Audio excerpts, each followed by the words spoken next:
Eric, this was your 7th game throwing over 300 passing yards. That ties you with Ryan Nassib a couple years ago for his career 300-yard games.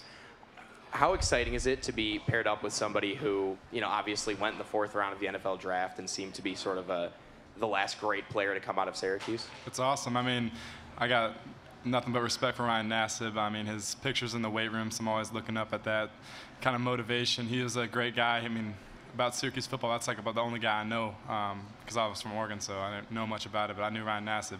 It's awesome. I mean, but everyone else, the offensive line, the receivers, they did a great job, and especially the defense. It was fun to watch the defense out there. Eric, what were you most pleased about today, considering it's the first game, and what are some of the things you have to work on between now and next week? I was pleased with, the O-linemen most off. Just they were moving, they were in good condition, and also I was happy to watch the defense out there. Like I said, I mean, I probably get most excited watching them out there. Next week, it's just, kind of got the rust off a little, so it feels good. Just got to be on the same page with receivers, and once we get that down, it's going to be fun.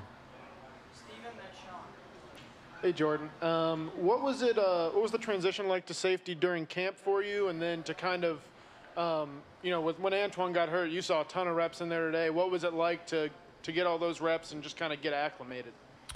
Coaches really played a big part of my transition. Moving from corner to safety is not that big of a difference. Just a lot more checks, a lot more calls you had to make. Today, my number was called, so I just had to step up for the team and do what I had to do. Eric, first 3 possessions, all touchdowns. What was working for you guys early on? I think it was just, we were executing. Everyone was just, coach was always telling me, be bored. Just be bored with what you got to do. No, don't try to do too much. And then I think after that, guys kind of just started trying to do too much. Me, I'll include myself in that too. So you just got to be bored.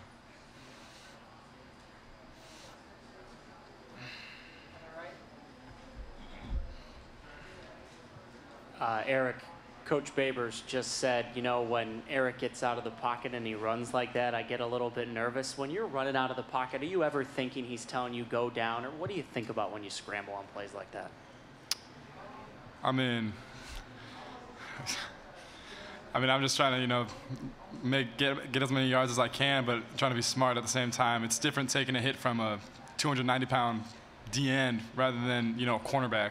So I think, you can't play football and not get hit, so at the same time. But coach he wants me to be smart, but I'm working on it.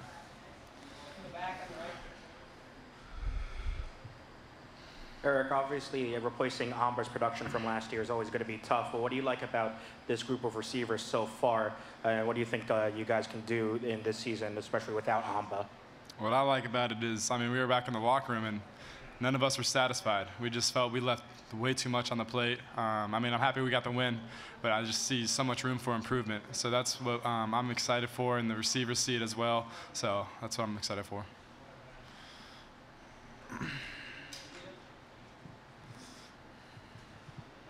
You said Dino kind of wants you guys to play. Eric, you said Dino kind of wants you guys to play board. Is that like, in all the kind of challenges you've played here, you're learning different offenses, like, to play a boring style, the hardest thing for you, just given your game? Not necessarily bored, just, not trying to do too much. Just take what's given to you. Don't try to make the big explosive play every single time. Just, just work within the system. I think that's it. He was just really trying to tell us. Was there, there were a couple plays, and I know you said you can't play football and not get hit, obviously, but, we saw you do a nice little flip in the air there on one of the plays. Like, yeah, that was to protect myself. When a guy's coming at your knee, it happened in high school all the time. I'm not going to risk my knee. So, to land on your shoulders, kind of what you were taught to do? Yeah, exactly. It didn't. I'm fine, I think. Sure. Yeah. Was there a play, or when you think about making smarter decisions, it's probably stuff that we might not even realize when we watch, Is there a play or two that you think back to this game and you're just like, you know what? Probably shouldn't have done that. Maybe I forced it a little bit. Yeah, I'll see it in film, definitely. But obviously, one play where, I threw the ball away, got hit late. It didn't hurt, but at the same time, you can't take unnecessary hits. So that's just the thing about it. Just throw the ball away earlier, do something smarter. But I thought I did a good job today with protecting myself.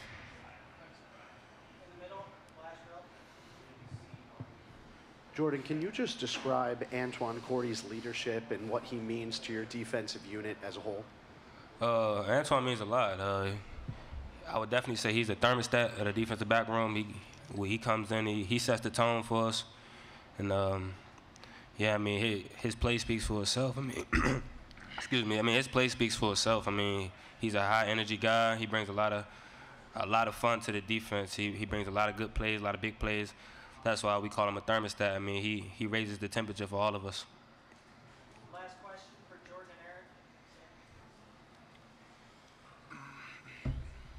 and Eric. Eric, you had about the same amount of targets to Steve today as you did in Amba in the last season opener. Do you kind of see any similarity in how you're using Steve compared to last year, how you guys used Amba? Not necessarily. I mean, they're just giving it to Steve today. So, like I said, any day could be any given guy's day. So, Steve did a great job when his number was called, and the other guys did as well. But like I said, as long as we can clean up the little things that, reading guys differently, we'll be doing good.